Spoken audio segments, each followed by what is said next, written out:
किसी समय की बात है, एक छोटे से राज्य में एक रानी रहती थी। वह बेहद सुंदर, तेजस्वी और दयालु थी, परंतु उसकी जिंदगी दुखों से भरी हुई थी। उसके पति राजा हमेशा युद्धों में व्यस्त रहते थे और रानी को राजमहल में अकेला छोड़ जाते थे। एक दिन जंगल में भटकते हुए रानी की मुलाकात एक साधु से हुई। साधु ने केसरिया वस्त्र पहने हुए थे, उसकी दाढ़ी घनी और बाल लंबे थे। उसकी आंखों में एक अजीब सी चमक थी जो लोगों को मोहित कर देती थी। साधु ने रानी को देखकर कहा, देवी, आप बहुत उदास लग रही हो, मैं आपकी मदद कर सकता हूँ। मेरे पास ऐसे मंत्र हैं जो आपके जीवन को खुशियों से भर सकते हैं। रानी ने विनम्रता से सिर झुकाते हुए कहा, साधु महाराज, मेरी खुशी तो बस मेरे पति के साथ रहने में है, लेकिन वह सदा युद्ध में व्यस्त रहते हैं। यदि आप कुछ कर सकते हैं तो कृपया उनका मन मेरे प्रति मोड़ दें। साधु ने उसे सहानुभूति से देखा, लेकिन उसकी नीयत कुछ और थी। वह आया और कपटी था। उसने रानी को कहा, देवी, आपके लिए एक विशेष पूजा करनी होगी, लेकिन इसके लिए आपको कुछ समय मेरे साथ एकांत में बिताना होगा। केवल तभी यह मंत्र प्रभावी होगा। रानी अपनी बेबसी और अकेलापन के कारण साधु की बात मानने को तैयार हो गई। वह साधु के साथ उसके आश्रम जाने लगी, जो जंगल के बीचों बीच था। आश्रम का वातावरण रहस्यमय था। चारों ओर अजीब सी शांति थी जो भयावह लगती थी। साधु ने रानी से कहा, आपको मेरे निर्देशों का पालन करना होगा। यह पूजा कठिन है, लेकिन इसके बाद आपका जीवन बदल जाएगा। रानी ने अपनी आंखों में आंसू लिए उसकी बात मानी। साधु ने रानी को पूजा की शुरुआत के लिए एक गुफा में ले गया, जहां वातावरण में अगरबत्ती की तीखी गंध और दीप की मंद रोशनी फैली हुई थी। उसने रानी से कहा, यह पूजा केवल पूर्ण समर्पण से ही सफल होगी। आपको अपनी सभी इच्छाओं और संख्याओं को त्याग कर मुझे पूर्ण विश्वास से समर्पित होना होगा, तभी देवी आपके पति को आपके पास लौटा सकेगी। रानी ने विनम्रता से सिर झुकाते हुए कहा, साधु महाराज, मैं अपनी पूरी शक्ति और शक्ति से पूजा करने को तैयार हूँ, बस आप मार्गदर्शन करें। साधु की आंखों में छलकता लोभ छुपा न रह सका। उसने रानी को झूठी बातों और जटिल नियमों से उलझाया शुरू कर दिया। देवी, पहले आपको योग शुद्ध के लिए नदी में स्नान करना होगा। मैं मंत्रों का जाप करूंगा और आपको ऊर्जा प्रदान करूंगा, लेकिन यह क्रिया अत्यंत गोपनीय है, इसे कोई और नहीं देख सकता। रानी कुछ घबराई, लेकिन साधु की बातों में फंसकर उसने हामी भर दी। वह नदी की ओर चल पड़ी। साधु ने उसे लगातार भरोसा दिलाया कि यह सब उसकी भलाई के लिए है। नदी के किनारे पहुंचकर साधु ने रानी से कहा, आपके वस्त्र पवित्रता की प्रक्रिया को रोक सकते हैं, इसलिए आपको इन्हें उतार कर नदी में प्रवेश करना होगा। मैं यहाँ मंत्र जाप करूँगा ताकि कोई बाधा न आए। रानी को कुछ असहजता हुई, लेकिन उसने अपने पति के प्रति प्रेम और अपनी बेबसी के कारण उसने साधु पर विश्वास किया। जैसे ही वह नदी में उतरी, साधु की आंखों में खतरनाक चमक और अधिक बढ़ गई, लेकिन तभी जंगल की झाड़ियों से किसी के पैरों की आहट सुनाई दी। साधु चौकन्ना हो गया। उसने देखा कि एक शिकारी वहां से गुजर रहा था। शिकारी ने साधु को ध्यान से देखा और उसकी हरकतों पर संदेह होने लगा। साधु ने शिकारी को दूर से आते देखा, लेकिन वह घबराया नहीं। उसकी चालाकी उसे बेचने का रास्ता हमेशा दिखा देती थी। उसने तुरंत अपनी मुद्रा को बदल लिया और मंत्रों का जाप जोर से शुरू कर दिया, ताकि शिकारी को लगे कि वह किसी गहरी साधना में लीन है। शिकारी ने पास आकर साधु से पूछा, महाराज, यह क्या हो रहा है? यह स्थान तो बहुत सुनसान है, आप किस लिए यहाँ हैं? साधु ने बड़े संयम से जवाब दिया, वस्त, मैं देवी के विशेष आह्वान के लिए यहाँ आया हूँ। यह रानी माता है जो अपने पति के कल्याण के लिए महान तपस्या कर रही है। तुम अपने रास्ते जाओ, क्योंकि इस पवित्र स्थान पर कोई बाहरी व्यक्ति बाधा नहीं डाल सकता। शिकारी ने रानी को देखा, जो नदी के पानी में खड़ी थी और दिखने में घबराई हुई लग रही थी, लेकिन रानी कुछ बोलने की स्थिति में नहीं थी।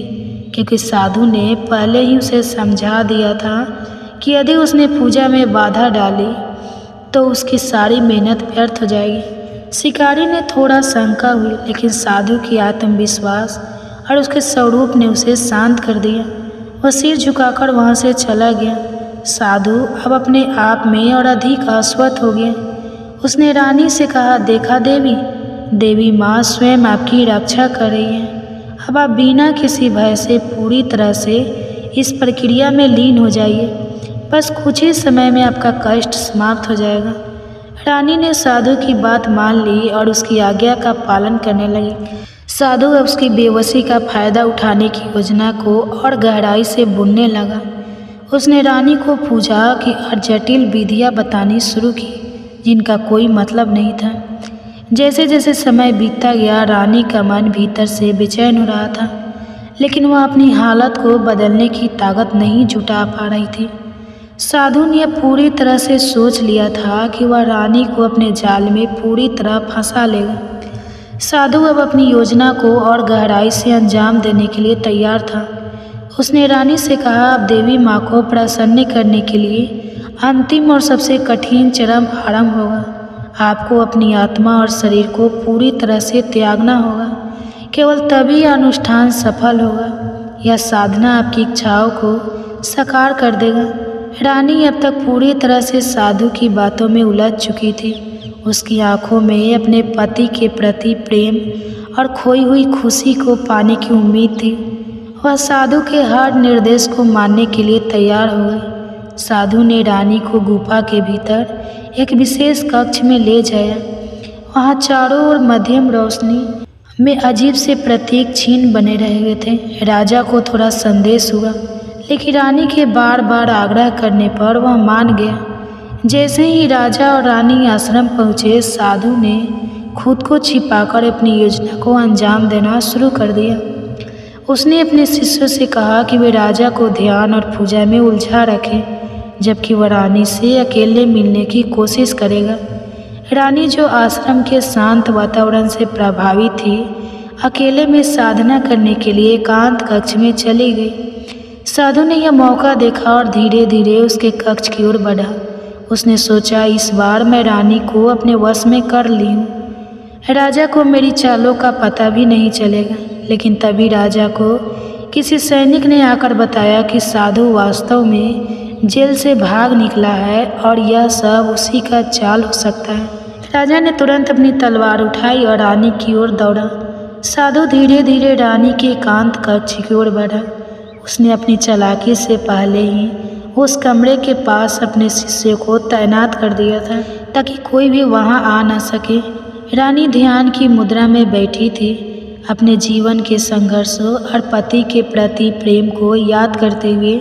साधु ने कक्ष में प्रवेश किया और गहरी आवाज में बोला, देवी, आपकी भक्ति और तपस्या से मैं बहुत प्रभावित हूँ। देवी माँ ने मुझे आपके पास भेजा है ताकि मैं आपके जीवन को सुख शांति से भर दूँ।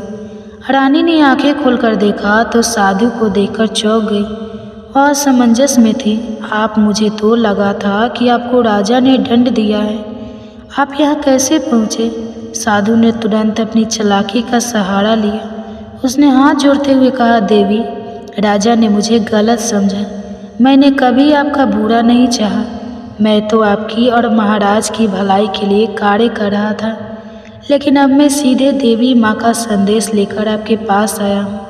उन्होंने कहा है कि यदि आप मेरी बात मानेंगे तो आपके जीवन की सारी समस्याएं समाप्त हो जाएगी। रानी अब भी संग थी, लेकिन साधु की बातों और उसकी रहस्यमय उपस्थिति ने उसे विचलित कर दिया। उसने पूछा, कैसी बात? क्या देवी माँ सचमुच मेरी मदद करना चाहती हैं? साधु ने मुस्कुराते हुए कहा, हाँ, लेकिन इसके लिए आपको अपने मन और शरीर को पूरी तरह से मुक्त करना होगा।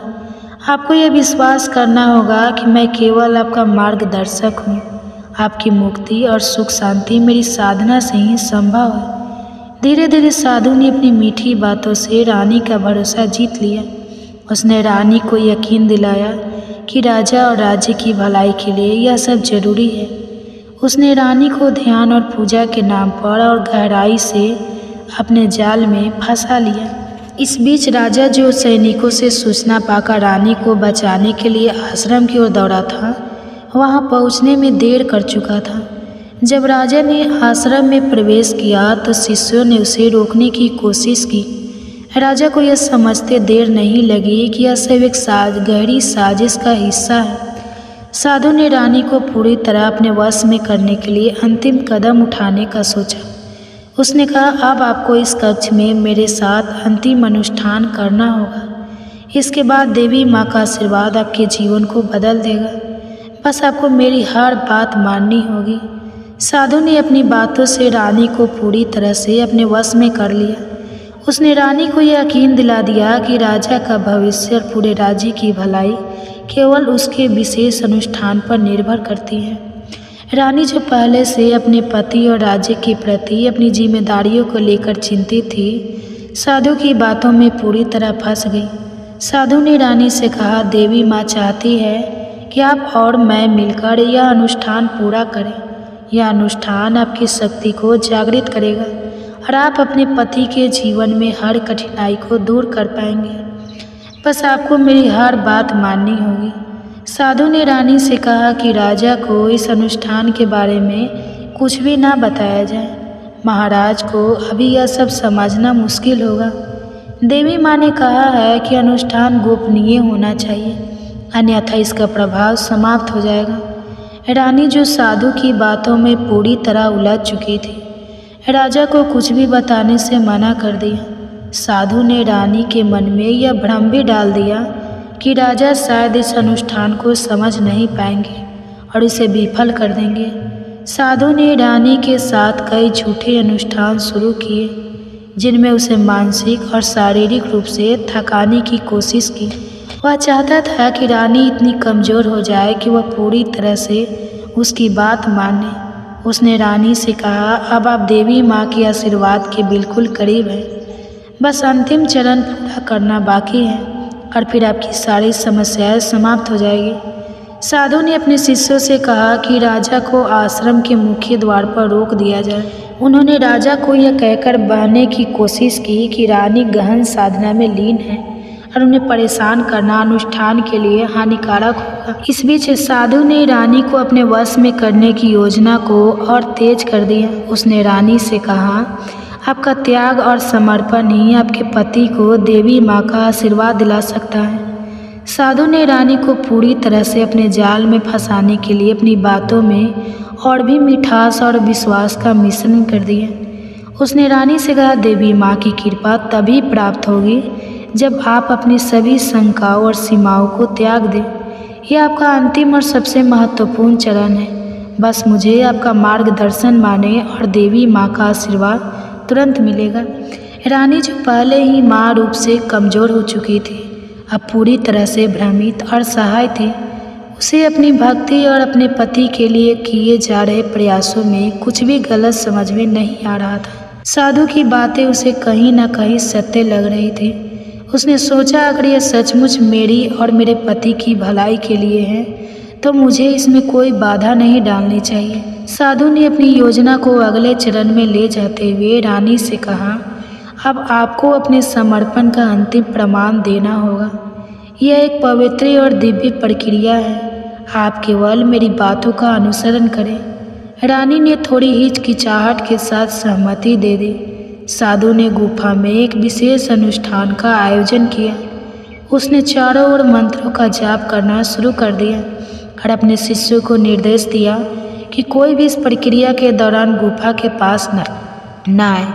यह सब कुछ रानी को और भी असहाय महसूस कराने के लिए था, ताकि वो पूरी तरह से उसके नियंत्रण में आ सके। जैसे जैसे अनुष्ठान बढ़ता गया, साधु ने रानी को झूठे नियमों और प्रक्रियाओं में और उलझा दिए। उसने उसे विश्वास दिलाया कि अगर वह साधु के निर्देशों का पालन नहीं करेगी तो उसका पूरा जीवन शापित हो जाएगा और उसके पति को कभी शांति नहीं मिलेगी। रानी को वह पूरी तरह से भय और असमंजस के जाल में थी। साधु की हर बात मानने लगी। साधु ने धीरे धीरे रानी के आत्मविश्वास और सोचने समझने की क्षमता को कमज़ोर कर दिया। वह पूरी तरह से साधु की बातों और निर्देशों पर निर्भर हो चुकी थी। रानी को अपनी विवशता और अकेलापन का कोई समाधान नहीं सूझ रहा था। इस बीच राजा ने आश्रम के बाहर खड़े साधु के शिष्यों से रास्ता बनाने की कोशिश की, लेकिन वह गुफा तक पहुंचने में असमर्थ था। साधु के शिष्यों ने राजा को रोक रखने की पूरी कोशिश की। राजा गुस्से और चिंता में अपनी रानी तक पहुंचने के लिए संघर्ष कर रहा था। गुफा के अंदर साधु ने रानी को और भी गहराई से अपने जाल में फंसाने के लिए कहा। देवी माँ ने मुझे यह संदेश दिया है कि आप इस अनुष्ठान में पूरी तरह से मेरी सहायता करें, तभी आपका जीवन सुखमय होगा। यह अंतिम बलिदान आपके सारे दुखों को समाप्त कर देगा। रानी, जो पूरी तरह से साधु के नियंत्रण में थी, उसकी बातों पर भरोसा करने लगी। उसने सोचा कि यह सब उसकी भलाई के लिए ही हो रहा है। साधु की चाल और कपटी सोच ने उसे इस हद तक प्रभावित कर दिया कि वह अब अपने निर्णय लेने में भी असमर्थ हो गई। आया साधु और बेवश रानी की कहानी जारी। गुफा के अंदर अब स्थिति पूरी तरह से साधु के नियंत्रण में थी। उसने रानी से कहा, देवी माँ आपके समर्पण से बहुत प्रसन्न है, लेकिन उनके आशीर्वाद को पूर्ण रूप से प्राप्त करने के लिए आपको यह अनुष्ठान मेरी देख रेख में पूरा करना होगा। आपकी तपस्या ने पहले ही देवी माँ को प्रसन्न कर दिया है, बस अंतिम चरण शेष है। रानी, जो पहले ही भय और असमंजस में थी, अब पूरी तरह से साधु की बातों में आ चुकी थी। उसने अपनी आंखें मोड़ ली और साधु के निर्देशों का पालन करने लगी। साधु ने रानी के विश्वास और उसकी सुरक्षा का फायदा उठाते हुए उसे मानसिक और भावनात्मक रूप से और कमज़ोर कर दिया। बाहर राजा ने गुफा तक पहुंचने के लिए अपने सैनिकों को आदेश दिया कि वे साधु के शिष्य को हटाएं, लेकिन साधु के शिष्य, जो पूरी तरह से उसके वश में थे, राजा को रोकने के लिए हर संभव प्रयास कर रहे थे। राजा की बेचैनी बढ़ रही थी। उसे अपने भीतर यह एहसास हो रहा था कि रानी किसी बड़े खतरे में है। साधु ने रानी को गहरी नींद जैसी अवस्था में डालने के लिए मंत्रों का प्रयोग किया। उसने उसे यह विश्वास दिलाया कि यह प्रक्रिया उसकी आत्मा को पवित्र और शुद्ध बनाएगी।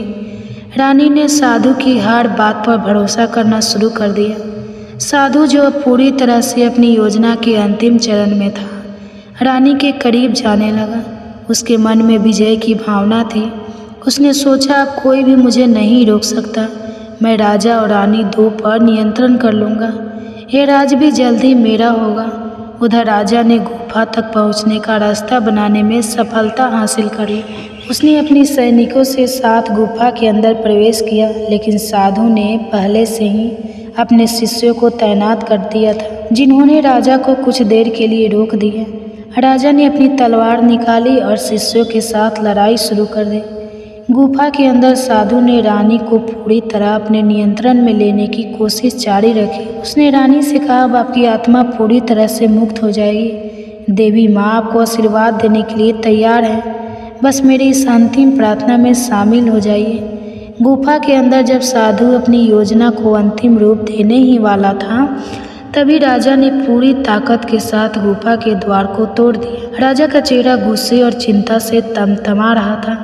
उसकी तलवार पर खून की हल्की धारियाँ थी, जो स्पष्ट कर रही थी कि उसने गुफा तक पहुंचने के लिए किस हद तक संघर्ष किया है।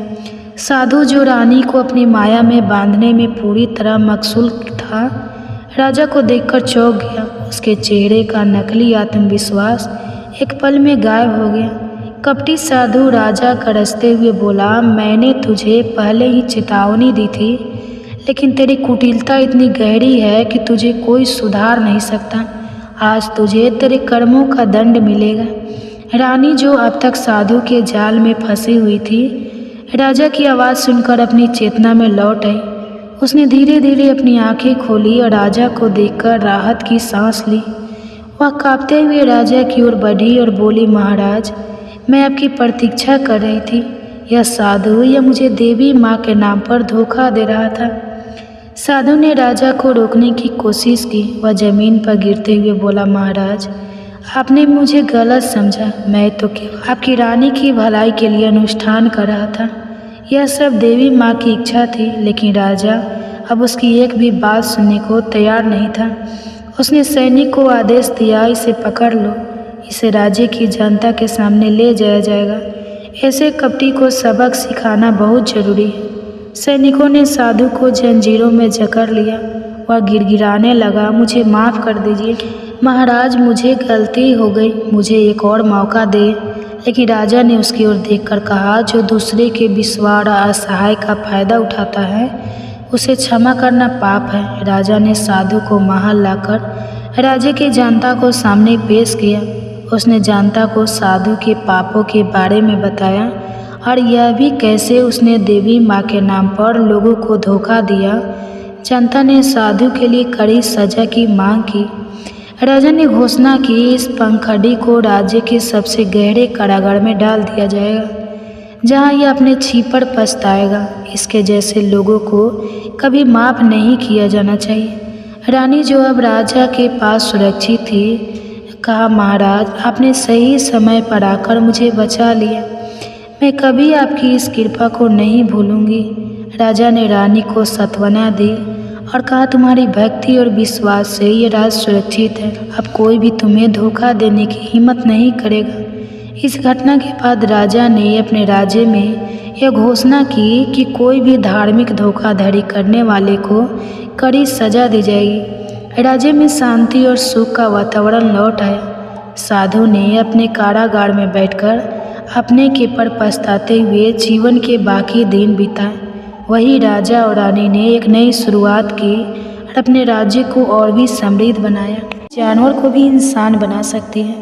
पत्थर की तरह मजबूत दिल रखने वालों की आंखों में भी आंसू आ जाएंगे। जिस गरीब आदमी को सेठ ने अपने महल के सामने एक रात्रि के लिए आश्रय नहीं दिया, उस गरीब आदमी ने सेठ के साथ कौन सा व्यवहार किया, इस कहानी से समझते हैं। दोस्तों, ये कहानी बड़ी ही शिक्षाप्रद, महत्वपूर्ण और ज्ञानवर्धक है। मेरा आपसे निवेदन है कि कहानी के अंत तक हमारे साथ में बने रहना। किसी नगर में एक बहुत धनी व्यापार रहता था। उसके पास इतना धन था कि अपने रहने के लिए उस व्यापारी ने कई महल मुकाम घर बना रखे थे। सेठ की सेवा के लिए उसके पास कई नौकर चाकर और कई तरह की सुख सुविधाएं थी। यदि सेठ को एक महल से दूसरे महल तक जाना होता तो वह घोड़े पर चढ़ करके जाता था। सेठ का व्यापार पूरे सिंध प्रांत में फैला हुआ था और इसी कारण से उसे बहुत बार यात्राओं पर निकलना पड़ता था। परंतु सेठ इस व्यापारी यात्राओं पर अकेला ही जाता था। किसी भी नौकर और अपने साथ किसी अन्य आदमी को लेकर के वह सेठ नहीं जाता था। यानी यात्राओं के दौरान उसे कई बार घने जंगलों में हो करके निकलना पड़ता था और कई सराय में उसे रुकना पड़ता था। सेठ को अपने किसी भी नौकर पर विश्वास नहीं था, इसलिए हमेशा वह सेठ अकेला ही यात्रा करने के लिए निकलता था। इसी तरह सेठ के दिन बीत रहे थे। एक बार की बात है, रात के समय वह सेठ अपने महल के सामने एक दिन टहल रहा था कि उसके सामने से एक बूढ़ा व्यक्ति आता हुआ दिखाई दिया। उस बूढ़े व्यक्ति के कपड़े बहुत ही फटे पुराने थे। सिर पर वह गठरी को लादे हुए थे। जैसे ही उसने सेठ को देखा, उस बूढ़े आदमी ने जो गठरी उसके सर पर रखी हुई थी उसे उठा करके धरती पर रख दी और सेठ को प्रणाम करते हुए कहने लगा, श्रीमान जी, मैं बहुत गया हूँ, यदि आप आज्ञा दे तो यहाँ रात काट लूँ। उस बूढ़े व्यक्ति की बात को सुनकर के सेठ ने कहा, यह मेरा महल है, कोई धर्मशाला नहीं है। बूढ़ा व्यक्ति कहने लगा कि मैं केवल आपकी घुड़साल के बाहर ही पड़ा रहूँगा और सुबह होते ही यहाँ से मैं चला जाऊँगा। सेठ ने कहा, परंतु यहाँ तुम्हारी देखभाल कौन करेगा?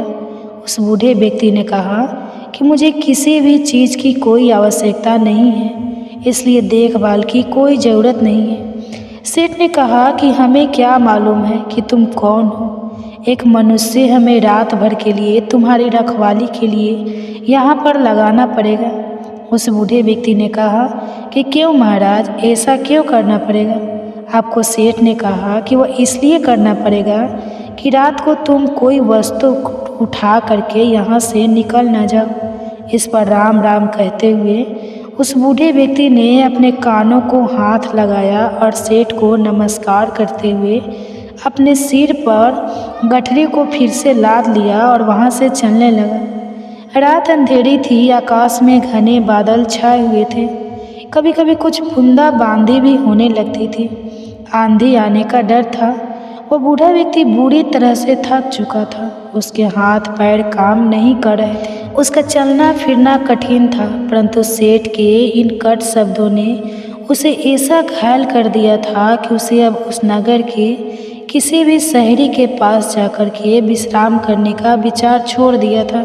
चोरी की बारिश साथ होने लगी। जिस तरह रात का अंधकार बढ़ता जा रहा था, उसी तरह से बूढ़ा भी अपने सर पर गठरी को लादे हुए आगे चला जा रहा था। समय बीता गया। कुछ दिनों के बाद वह सेठ अपने मित्रों पर और अन्य सेवकों के साथ एक दिन शिकार खेलने के लिए जंगल में निकल पड़ा। शिकार खेलते समय उसे अपना घोड़ा एक हिरन के पीछे उसने लगा दिया। बहुत ही प्रयत्न करने के बाद वह उसके हाथ न लगा और इसी दौड़ धूप में वह सेठ अपने साथियों से आगे निकल चुका था। जंगल घना था और घने जंगल में घुस जाने के कारण वह सेठ अपने नगर का मार्ग भूल चुका था। लगभग घंटों वह जंगल में भटकता रहा। इतने में ही रात हो गई। आंधी चलने लगी, बादल छा गया। कोई भी ऐसा व्यक्ति नहीं था जो सेठ की किसी भी प्रकार से कोई सहायता कर सकता था। बेचारा थक करके चूर चूर हो गया। अब जब उसे कोई रास्ता नजर नहीं आया तो वह एक वृक्ष के नीचे बैठ गया। आंधी इतनी जोरों से बढ़ने लगी कि जंगल के जो वृक्ष थे वह सब टूट टूट करके गिरने लगे। आंधी के कारण अंधेरा बढ़ने लगा। हाथ को हाथ नहीं दिखाई दे रहा था। प्रकृति के इस प्रकोप से घबरा करके सेठ का जो घोड़ा था वह अपने बचाव के लिए इधर उधर भागने लगा। घोड़े का मालिक इतना थक चुका था कि उसे होश नहीं था। थोड़ी देर के बाद आंधी जब कुछ कम पड़ी, थोड़ी थोड़ी बरसात होने से चारों ओर जो फैली हुई धूल थी वह बैठ चुकी थी। आकाश को साफ हो गया था। तब सेठ ने देखा कि उसका घोड़ा उससे वहाँ से जुदा हो चुका है। उस सेठ ने उस घोड़े को 200,000 रुपये दे करके खरीदा था और उस घोड़े से बहुत ही प्यार करता था। उसे पालने में उसने किसी तरह की कोई कसर नहीं छोड़ी थी। अब तो सेठ को घर पहुंचने की कोई भी उम्मीद नहीं थी। कहते हैं कि सवेरा होने के आसपास रात का अंधकार बहुत बढ़ जाता है और इसी तरह आशा और सूर्य की किरणें के पहुंचने से पहले निराशा और दुख का अंधेरा भी बहुत अधिक हो जाता। बहुत अधिक दुखी और निराश हो जाने पर उस सेठ को दूर से एक व्यक्ति आता हुआ दिखाई दिया। पहले तो उस व्यक्ति को देख करके वह सेठ सहम गया। कहीं यह कोई व्यक्ति चोर या डाकू ना हो जो उसे आकर के उसे लूट ले। परंतु जब उस व्यक्ति ने सेठ के पास आकर के नमस्कार करते हुए अपने होठों की मुस्कान से सेठ के हृदय को निर्मल कर दिया। सेठ को बड़ी उम्मीद दिखाई दी। उसे आशा का प्रकाश दिखाई देने लगा। हंसते हुए उस व्यक्ति ने सेठ से कहा, आप इतने क्यों घबराते हैं? साथियों के बिछड़ने से, राह भटकने से और किसी की सहायता ना मिलने से, कहते हुए सेठ ने अपनी सारी जो राम कहानी थी उस व्यक्ति को सुना दी। उस व्यक्ति ने जब सेठ की कहानी सुनी तो उसको सेठ पर दया आ गई और वह सेठ को लेकर के अपनी झोपड़ी में चला गया। वहाँ जाकर उसने बताया कि वह अपने पिता के साथ रहता है। जो भी रूखा सूखा भोजन हम लोग खाते हैं आप भी खा लेना और यहीं पर रुक करके विश्राम कर लेना। सेठ ने कहा कि परंतु मेरे घोड़े का क्या होगा? उस व्यक्ति ने कहा, सुबह होने से पहले मैं आपके घोड़े को किसी भी तरह से ढूंढ लूँगा। सेठ ने कहा कि वह कैसे ढूंढोगे? तुम बड़ा घना जंगल है, इतनी अंधेरी रात है, तुम कैसे ढूंढ सकोगे? उस व्यक्ति ने कहा कि मैं इस जंगल के कोने कोने से परिचित हूँ। सेठ ने कहा, तो क्या हुआ, मेरे साथियों को भी ढूंढ सकोगे? उस व्यक्ति ने कहा, यदि वे इस जंगल में हुए तो मैं अवश्य ही उन्हें ढूंढ निकालूंगा। इस उत्तर को सुनकर के उस अमीर सेठ को बड़ा ही संतोष हुआ। उसके मन में बड़ी उम्मीद जगी और इस तरह से वह सेठ पूरी तरह से निश्चित हो चुका था। वह अब भी सोया नहीं था कि उस व्यक्ति ने सेठ के सामने एक दूध का कटोरा ला करके रख दिया। सेठ ने कहा कि यह क्या है? महाशय, उस व्यक्ति ने कहा कि सेठ जी, यह हमारी बकरी का दूध है। सेठ ने कहा कि तुम्हारे पास कितनी बकरियां हैं? उस व्यक्ति ने कहा कि मेरे पास तो सिर्फ एक बकरी है। सेठ ने कहा, क्या एक बकरी इतना दूध दे सकती है? यह एक शेर से अधिक नहीं होगा। तुम भी पियो। उस व्यक्ति ने कहा कि नहीं। पिताजी ने कहा है कि आज का जो भी दूध है वह केवल अतिथि सेवा में लगाया जा सकता है। आज हम लोग दूध नहीं पिएंगे। सेठ ने कहा कि ऐसा क्यों? उस व्यक्ति ने कहा कि हमारे यहाँ सबसे बढ़िया चीज़ दूध को समझा जाता है और अतिथि की सेवा में हम लोग इसको पेश कर देते हैं। मैं पिताजी का इकलौता पुत्र हूँ और दूध हमारे यहाँ सर्वोत्तम भोजन समझा जाता है। पिताजी ने यह आपकी सेवा में भेजा है। सेठ ने कहा कि तुम तो सचमुच देवता हो। सेठ की बात को सुन करके वह व्यक्ति कहने लगा, नहीं सेठ जी, देवता तो बहुत दूर की चीज़ है। हम तो पूरी मानवता को भी नहीं अपना सके। उसकी बात को सुन करके सेठ ने कहा, नहीं भैया, मानवता तो आप में कूट कूट कर भरी हुई है। इस तरह बातें करते करते वह सेठ सो गया। अपने अतिथि की सच्ची सेवा करने वाला वह व्यक्ति चुपके से उठा और हाथ में मशाल लिया और अपने अतिथि के घोड़े को ढूंढने के लिए वहाँ से वह चल दिया। ढूंढते ढूंढते वह सुबह के समय के आसपास वह अपने अतिथि का घोड़ा ला करके अपनी झोपड़ी पर लौट आया। जब उसकी माँ ने देखा कि अतिथि का घोड़ा मिल गया है तो उठ करके घोड़े के लिए दाना डालने लगी। वह जानती थी कि घोड़ा जंगल से घास चर के आया होगा, परंतु फिर भी उसने अतिथि के घोड़े की सेवा करना अपना परम कर्तव्य समझा। घोड़े को यदि दाना ना मिलता तो शायद अतिथि सेवा अधूरी समझी जाती। सुबह के समय जब वह अमीर सेठ सो करके जगा तो उसने देखा कि उसका जो घोड़ा है वह दाना खा रहा था और अतिथि सेवक वह व्यक्ति उसके सामने हाथ जोड़े हुए कह रहा था, आज ईश्वर ने हमारी लाज रख ली। उसको सुन करके सेठ ने पूछा कि कैसे? उस व्यक्ति ने कहा, सेठ जी, आपका घोड़ा सुकुशल मिल गया। यदि वह सामने की ओर निकल जाता तो शायद बाघ उसे अपना शिकार बना लेता। इतना सुन करके उस सेठ ने उस व्यक्ति को बहुत सा धन्यवाद दिया। इस समय उस व्यक्ति की वृद्ध माता ने अतिथि के लिए दूध का कटोरा भर के भेज दिया।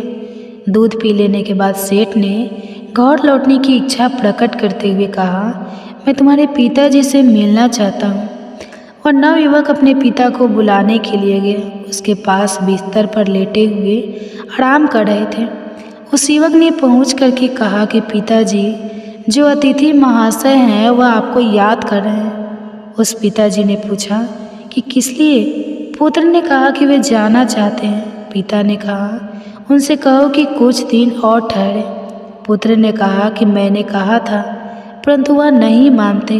पिता ने कहा, अच्छा, तो उन्हें उनके घर तक छोड़ कर गया। पुत्र ने कहा, जाने से पहले वो आपके दर्शन करना चाहते हैं। पिता ने कहा, बेटा, अच्छा तो यही होगा कि मैं उनसे ना मिलूं। पिता की इस तरह की बात को सुनकर के पुत्र को कुछ आश्चर्य हुआ। उसने अपने पिता के सामने मुख से कभी कोई शब्द नहीं कहा था। आज वह पिता को इस प्रकार देखने लगा मानो उसकी आंखों में शब्द कोई लिखा हो। पिता ने पुत्र के प्रश्न को पढ़ लिया और उसे धीरे से समझाता हुआ कहने लगा, तुम शायद यही पूछना चाहते हो कि मैं अतिथि से इस प्रकार दूर रह कर के उसका निरादर क्यों कर रहा हूँ। असल में मेरी इस बात में भी अतिथि का सत्कार का भाव ही भरा हुआ है। पुत्र ने पिता की बात को सुन करके कहा कि मैं इस अनादर में आदर की भावना को समझ नहीं सका। पिताजी, पिता ने कहा, समझाओ भी कैसे? ऐसी कौन सी कठिन बात है जो मुझे ना समझ सके? पिता ने कहा, यह एक व्यर्थी घटना है जिसके बारे में बताना नहीं चाहता। पुत्र ने कहा कि अच्छा, तो अतिथि महोदय से आपके बारे में क्या कहूँ? पिता ने कहा कि यही कि पिताजी बूढ़े हैं और रोगी भी हैं। वह बिस्तर से उठ करके चलने फिरने में असमर्थ हैं, इसलिए उनका बाहर आना कठिन है। पुत्र ने अपने पिता का जो संदेश था वह जा करके उस सेठ को सुना दिया। इस बात को सुन करके सेठ कहने लगा, इस पवित्र स्थान पर आकर के मैंने ऐसे महात्मा को देखे बिना यहाँ से कैसे वापस चला जाऊँ, जिसके घर में भूले भटके को मार्ग दिखाया जाता है, जहाँ अतिथि की सेवा की जाती है, जी जान लगा करके की जाती है, जहाँ अपरिचित अतिथि के घोड़े को ढूंढने के लिए घर वाले अपनी जान की बाजी लगा देते हैं, और जहाँ जो घर की गृहिणी है अपना खान पान उठा करके अतिथि के घोड़े की पेट भरने के लिए तैयार करती है। तुम्हारे पिता को देखकर ही मेरा जीवन सफल हो सकता है। सेठ का संदेश पुत्र ने पिता तक पहुंचा दिया। अब बूढ़ा क्या करता, उसे सेठ के सामने आना ही पड़ा। सेठ ने देखते ही पहचान लिया कि यह तो वही बूढ़ा है जो कुछ दिन पहले उनके महल के सामने सर पर गठरी उठाए हुए आया था। एक रात के लिए उसने आश्रय मांगा था और सेठ ने उसे चोर तक कह दिया था। कितनी दानव थी उसके दुर्व्यवहार में इस वृद्ध के पुत्र ने अपनी मानवता का परिचय दे करके उस सेठ के हृदय को बिल्कुल बदल दिया था। अमीर सेठ हाथ जोड़ करके खड़ा हो गया और अपने दुर्व्यवहार के लिए उस बूढ़े व्यक्ति से क्षमा याचना करने लगा। वृद्ध ने कहा, आपकी ओर से क्षमा याचना का प्रश्न ही पैदा नहीं होता है, क्योंकि मैं बाहर आकर के आपको उस पुरानी घटना की याद नहीं दिलाना चाहता था। आपके आग्रह को मैं टाल नहीं सका, इसलिए मुझे यहाँ आना पड़ा। इससे शायद आपको बड़ा दुख हुआ हो, अतः मुझे आपसे क्षमा मांगनी चाहिए। सेठ ने कहा, कितना ऊंचा है आपका व्यक्तित्व। इतना कह करके वह अमीर सेठ उस वृद्ध के चरणों में गिर पड़ा। उसके नेत्रों से पश्चाताप के आंसू झड़ रहे थे, उसके होठ फड़फड़ा रहे थे, मानो वह यही कह रहे हो कि इस बूढ़े की झोपड़ी महलों से भी ऊंची है, क्योंकि जहाँ मानवता का निवास है। इसके बाद उस सेठ को सुरक्षित और सेठ अपने घर में लौट आया। इस घटना के बाद उस सेठ का हृदय परिवर्तन हो गया। जहाँ कठोर हृदय वाला वह सेठ था, उसे किसी पर विश्वास और दया की भावना उसके मन में नहीं होती थी। वही सेठ बिल्कुल बदल चुका था। अब वह दीन और दुखियों की सेवा करता और उसके द्वार पर आने वाले जो भी अतिथि थे उनका पूरा स्वागत सत्कार करने लगा। सेठ का पूरा परिवर्तन हो चुका था। जो पत्थर दिल सेठ था वह पूरी तरह से पिघल चुका था। दोस्तों, ये कहानी आपको कैसी लगी, एक प्यारा सा कमेंट्स करके ज़रूर बताना। और यदि वीडियो आपको पसंद आया है, अच्छा लगा है, तो इस वीडियो को लाइक शेयर करके चैनल को सब्सक्राइब करने की भी कृपा कर देना।